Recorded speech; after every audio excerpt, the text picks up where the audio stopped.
Kami dari kelompok 5 yang beranggotakan Ikhwan Fauzi, Abdullah Fatah, dan Hairul Waris akan menjelaskan tentang metode pembelajaran drill and practice.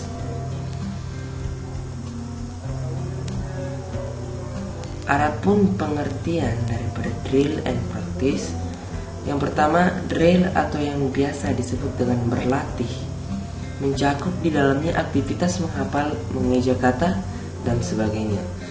Sedangkan praktik atau praktek dapat dikategorikan di dalamnya seperti menulis, melaksanakan berbagai gerak dalam olahraga. Adapun karakteristik daripada drill and practice, yang pertama adanya penyajian masalah dalam bentuk latihan soal pada tingkat tertentu. Yang kedua, siswa mengerjakan soal-soal. Yang ketiga, adanya feedback. Dan yang keempat, evaluasi dan remedial. Adapun drill and practice menurut pakarnya merupakan salah satu strategi pembelajaran yang bertujuan memberikan pengalaman belajar yang lebih konkret melalui penyediaan latihan-latihan yang bertujuan untuk menguji kemampuan penampilan siswa melalui kecepatan menyelesaikan soal-soal latihan yang diberikan program. Adapun selanjutnya yakni tujuan computer assist instruction drill and practice. Yang pertama, memiliki keterampilan motoris atau gerak. Yang kedua, mengembangkan kecakapan intelek.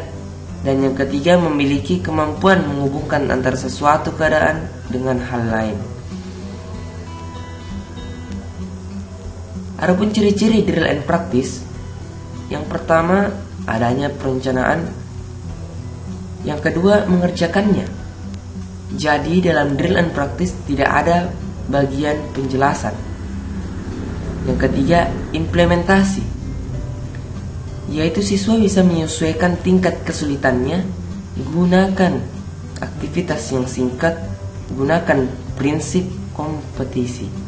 Dan yang terakhir adalah evaluasi, yaitu siswa dapat mengetahui kemampuannya dengan melihat nilai akhir.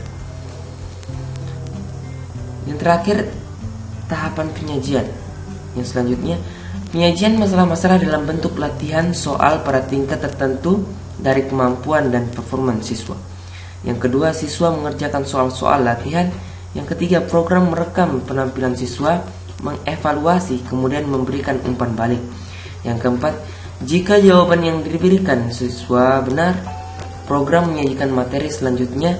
Dan jika jawaban siswa salah, program menyediakan fasilitas untuk mengulangi latihan atau remedial yang dapat diberikan secara parsial atau pada akhir keseluruhan soal.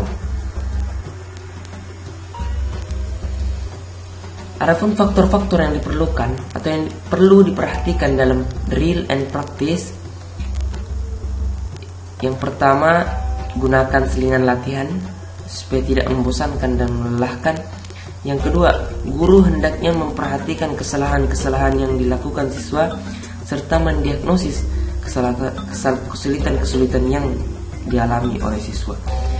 Yang keempat, latihan tidak boleh terlalu lama atau terlalu cepat. Lamanya latihan dan banyaknya bahan yang dilatihkan disesuaikan dengan keadaan, kemampuan serta kesanggupan daripada siswa tersebut. Kelebihan metode drill and practice ada beberapa, yakni yang pertama, bahan yang diberikan secara teratur. Yang kedua, adanya pengawasan. Yang ketiga, metode ini memungkinkan kesempatan untuk lebih memperdalam kemampuan secara spesifik. Yang ketiga, dapat menambahkan kesiapan siswa dan meningkatkan kemampuan respon yang cepat. Dan yang terakhir, berbagai macam bentuk soal dapat menambah dan meningkatkan kemampuan siswa.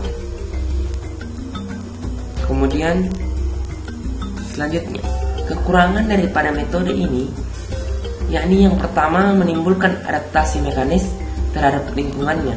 Di dalam menghadapi masalah, siswa menyelesaikan secara statis. Yang kedua, latihan yang terlampau berat akan menimbulkan perasaan benci baik kepada mata pelajaran maupun kepada gurunya. Yang ketiga, menimbulkan kebosanan dan kejengkelan, akhirnya anak enggan berlatih dan malas atau mogok belajar. Yang keempat, menghambat bakat dan inisiatif siswa karena siswa lebih banyak dibawa kepada penyesuaian dan diarahkan jauh dari pengertian.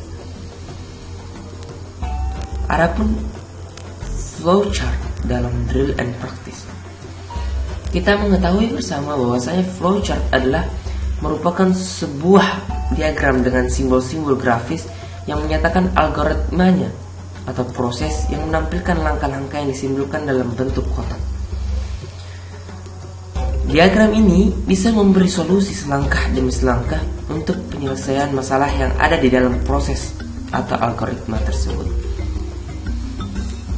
Adapun simbol atau lambang-lambang dalam flowchart ada banyak, namun kelompok kami hanya menjelaskan beberapa saja. Yang pertama seperti terminator, berfungsi untuk permulaan atau akhir program. Yang kedua garis alir atau arah aliran program. Decision, perbandingan pernyataan, penyeleksian data yang memberikan pilihan untuk langkah selanjutnya. One page connector, menghubung bagian-bagian flowchart yang berada pada satu halaman, dan lain-lain sebagainya. Adapun contoh daripada flowchart drill and practice yakni sebagai berikut.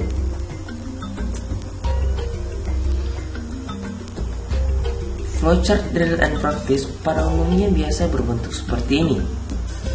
Dimulai dengan angka start, yang kedua di bawahnya menu, kemudian dilanjutkan dengan materi. Ada materi 1, materi 2, materi 3, materi 4, dan selanjutnya ada result, yaitu hasil. Hasil sendiri sangat dipengaruhi dengan materi-materi yang diajarkan tersebut. Adapun yang terakhir yakni exit atau keluar.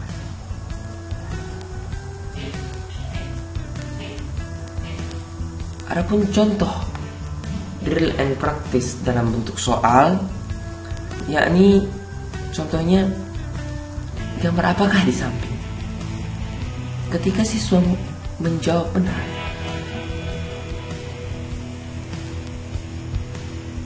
maka harus diikuti dengan animasi-animasi yang menyatakan kebenaran dan berisi tentang materi-materi ketika dia menjawab benar.